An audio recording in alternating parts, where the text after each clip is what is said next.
Assalamualaikum. Today our group will present our case study by referring to Chapter 5 Public Finance. So this is our team members.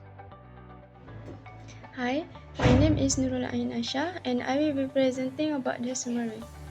For the introduction, the World Bank predict a decrease in Malaysian growth rate to 3.9% primarily due to a significant slowdown in external demand.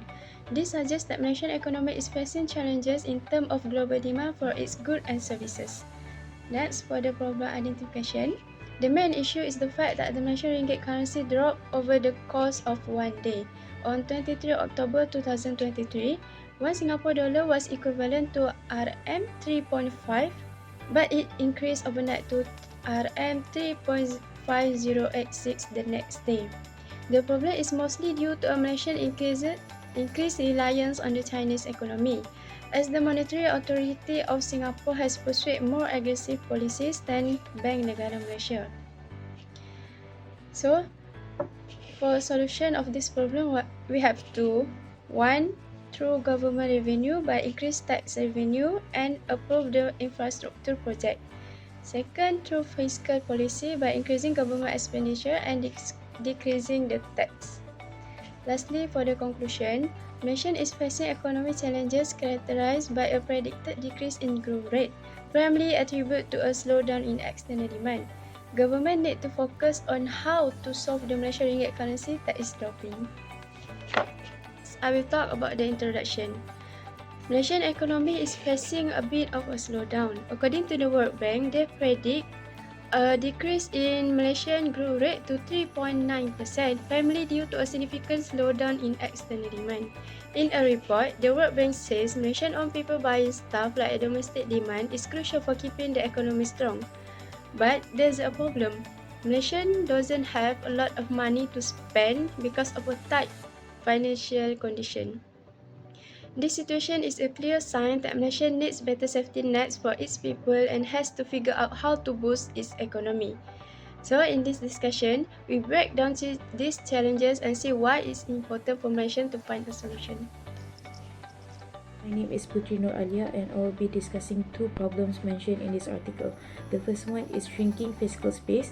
Malaysia's government is dealing with a shrinking tax base as well as rising expenditures, particularly for salaries, pension and interest payments. This financial strain is worsened further by inefficiencies in spending such as broad-based fuel subsidies and distorted pricing restrictions. The second one is poverty alleviation.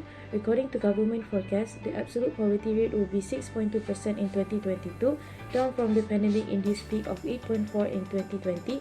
However, the rate remained higher than pre-pandemic average of 5.6% in 2019. Absolute poverty increased in all states except the Federal Territories of Putrajaya and Labuan, while urban area increased, rural area decreased. So in conclusion, there are two problems mentioned in this article. Hi, my name is Siti Nur Aina Wardina binti Muhammad Razaini. So let's move on to the next part, which are what are the solutions in order to increase the growth of the country. Firstly, by going through the government revenues, such as by increasing the tax revenues. This is because tax revenues is the key in supporting nations' developmental needs and delivering public services. For example, by increasing the income tax rate, it would allow the government to distribute wealth effectively among citizens. Other than that, with increase of taxes revenues, the government can quickly approve the nation infrastructure projects. This is because by following the acceleration of mega infrastructure projects announced by the government, the future looks promising for the sector because fresh jobs are being awarded to local construction companies. To conclude, by increasing the tax revenues, it will help our country to sustain a stable growth. My name is Nurina Ziha binti Ismadi. So right now, I am going to talk what are the solutions that government can take about the growth rate that decreasing in Malaysia. So through fiscal policy, government can increasing government expenditure, where government can create more development projects so that the aggregate demand will increase. Secondly, government can decrease in tax. Household will have more money to use, and this is to stimulating an ailing economy in Malaysia. The amount of income will be bigger and households can use it to buy goods or services. This will increase production and aggregate demand in Malaysia. So by that, government will be able to solve the problem of decreasing growth rate in Malaysia. So that's all from me, and we will move to the next presenter.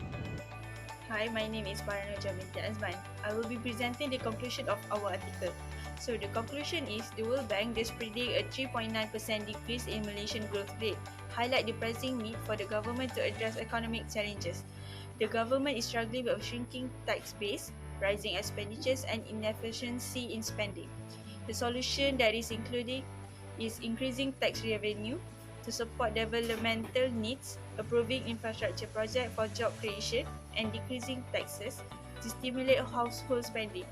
These measures are essential for overcoming financial strain, reducing poverty rates, and ensuring a more resilient and prosperous Malaysian economy.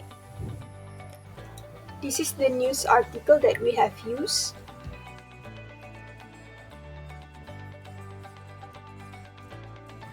That's all from us. Thank you for watching.